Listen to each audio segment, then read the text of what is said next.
Yo, what's going on, everybody? Welcome back to the channel. CFP National Championship game. Alabama, Ohio State, 12-0 versus 7-0. I know, right? It's been a crazy year, crazy, weird year. Probably the craziest, wildest, never know what's going to happen from week to week season in college football history. But I have to say, you got to give it to everyone involved just to get through this season, get this season going. Especially look at Ohio State. For a while, they never even thought they would have a season with the stuff the Big Ten was going through, but they got it done. They've got here. So first and foremost, just great that we get to watch this game Monday night. But anyway, getting into the matchup, I think it's going to be a great game. A lot of the experts, obviously Alabama's the favorite, a lot of the experts saying Alabama might win it comfortably. It might be a rather easy game. Not going to be easy or a blowout, but they think Alabama should be able to win it. I'm not saying that Alabama can't win or they won't win. All I'm saying is I think this game is pretty close to a 50-50 game, if not a 50-50 matchup, in my opinion. The spread, the line at Alabama, -8, over under 75.5. I would definitely take the over in this game. Both of these teams score points at a very, very high clip. So I would definitely take the over in this game, especially looking at how these teams have played in the last few games.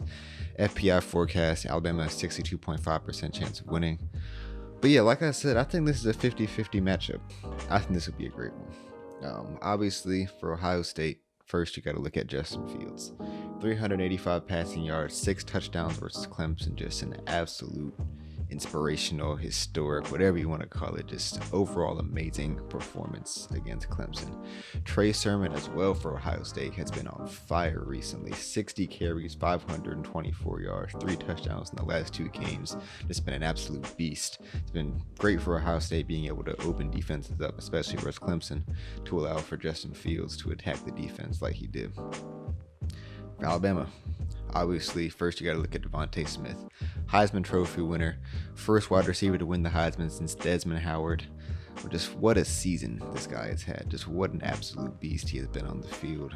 7 receptions, 130 yards, 3 touchdowns against Notre Dame, and that just feels like a normal game for him. 105 receptions, 1641 yards, 20 touchdowns for the season. He leads the country in all 3 of those things. Also looking at these two offenses, it's going to be a high-powered offense, high-scoring matchup. Alabama's averaging 7.7 yards per play on the season. That leads the country.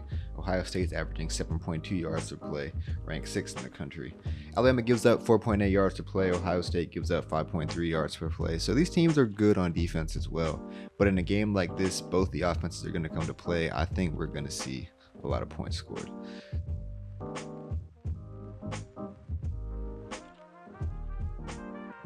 So moving on to the next big aspect of this matchup, I want to look at the key players for each team. So starting with Alabama, like I said earlier, obviously Devonta Smith. He is just a matchup nightmare. It doesn't matter who you put on him. If you try to guard him one-on-one, he's going to win that every time. So it's going to be interesting to see what will Ohio State do. What kind of looks are they going to give Alabama just to try to slow down Devonta Smith a little bit? Because if they don't, he's just going to do what he has done all season. That is completely light up that Ohio State defense. Next for Alabama, we look at Jalen Waddle. Will he play? Game time decision, Nick Saban has said, so not 100% sure. Can't say either way if he will play. But if he does play, that is going to be huge for Alabama. If they can have another weapon like that to attack Ohio State, it's going to be extremely difficult for Ohio State to slow down Alabama throwing the ball. You look at what Alabama's offense was doing and how dynamic they were back when Jalen Waddle was playing, and even when he's not playing. So when they have another guy with that kind of athleticism and that kind of skill on the field, it's going to be extremely difficult for Ohio State to defend that. Thirdly, and lastly for Alabama, Patrick Surtain, as well as the rest of the Alabama secondary. How will they match up against Garrett Wilson and Chris Olave, Ohio State's 2 main wide receivers? We'll have to see. If you look at Alabama over the years and this year, they play a lot of man-to-man coverage, and teams have been able to exploit that. I think Alabama ranks 81st in the country in pass defense, so not the best, but that's because they like to leave their corners one-on-one coverage because they do believe they have the playmakers that can shut guys down. Patrick Surtain has been probably the best corner in all of college football, and he has shown that he can lock guys up for an entire game. But how will they do against two receivers this talented for Ohio State? We're going to have to see. It'll be a very interesting matchup between the Ohio State wide receivers and the Alabama defensive backs. Moving on to Ohio State's key players. First and foremost, like I said earlier again, Justin Fields. Will he be 100% is the big question. You saw in the Clemson game, he took that big shot to the ribs. Most likely broke a couple ribs, and you could tell that he was not 100% the rest of that game. So it's going to be huge to see. I mean, will he be as mobile as he has been? Will he be able to really, get that hip rotation to get the ball down the field? We'll have to see if he'll be 100%. I mean, that's going to be a big key for Ohio State, getting him just 100% healthy. Next for Ohio State, also like I mentioned earlier, Trey Sermon. Can he open up Bama's defense like he did versus Clemson? That is going to be huge. When you're attacking Alabama's defense, the defense is athletic and as good as Alabama is, you have to be balanced. So if Trey Sermon can open up Alabama's defense to allow them, make them respect the run, to allow them to open it up in the play action, the passing game, that's going to be huge for Ohio State if they want to really move the ball successfully against Alabama. I still think they will move the ball, but if they can open them up, it'll make it much easier for them. Lastly, for Ohio State, I'm just going to say their whole defensive line. Can they get pressure on Mac Jones? Very few teams have been able to get pressure on Mac Jones. I mean, Alabama's offensive line has been completely dominant all year. So it's going to be a huge key for Ohio State for them to get pressure on Mac Jones and make him make mistakes. I mean, if you look at Mac Jones, he has shown weakness. The few times he has shown weakness has been when he's been pressured. So they can get pressure on him, because he's also shown he's not the most athletic guy in the world. Get pressure on him, make him run around a little bit, make him make bad decisions. It's going to be huge for Ohio State.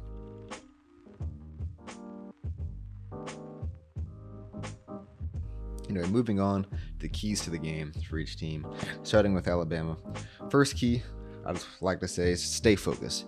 What I mean by that, if you look at Alabama in 2018, when they got absolutely just destroyed by Clemson in the national championship, the whole thing around the program was that a lot of guys were already, looking forward to the draft. Assistant coaches were already looking at their next move, and they weren't as focused on the task at hand, and they ran into a great Clemson team that just absolutely destroyed them.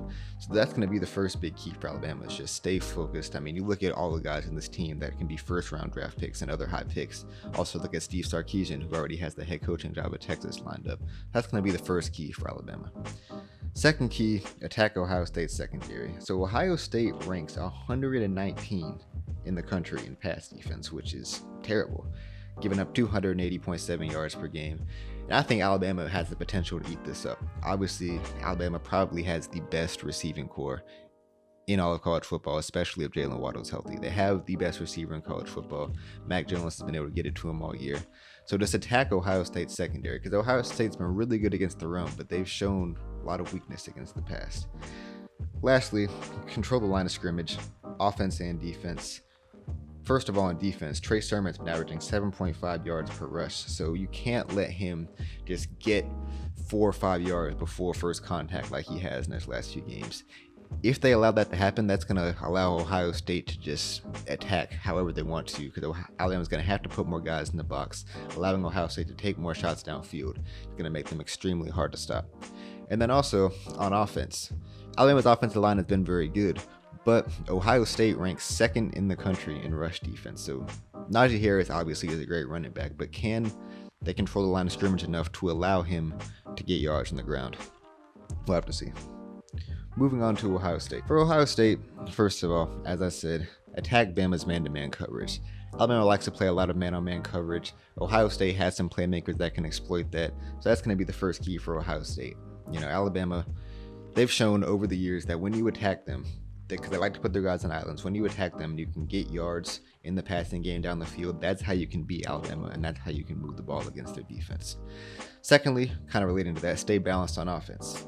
Alabama, to beat Alabama's defense and to beat any defense good at Alabama's, you have to show some kind of balance. You have to keep them on their toes the whole game. That's why it's going to be extremely important for Trey Sermon to get going, to allow them to open them up in both the run and the pass, and the play action game especially.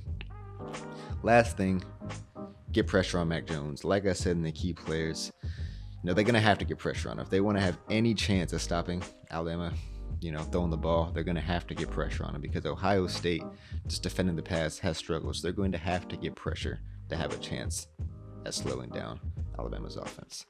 Moving on to my prediction. Like I said, I think it's going to be a 50-50 game. This has the potential to be an all-time great national championship game, in my opinion. However, I can't go against the Tide in a game like this. I mean, they're just how they've been all season. They've been absolutely amazing. Nick Saban, I believe for sure this time it's going to get them ready for this game. They're not going to be messing around. I think Ohio State will cover. Like I said, the spread's -8. I've got it 45-41. I'm taking the over. Alabama wins it in an extremely close game. I think it's going to be an all-time great national championship, and I am looking forward to watching this game. But anyway, that is my prediction, preview, breakdown of the 2021 College Football Playoff National Championship game. Thank y'all so much for watching. I will see y'all in the next video. And as always, Godspeed.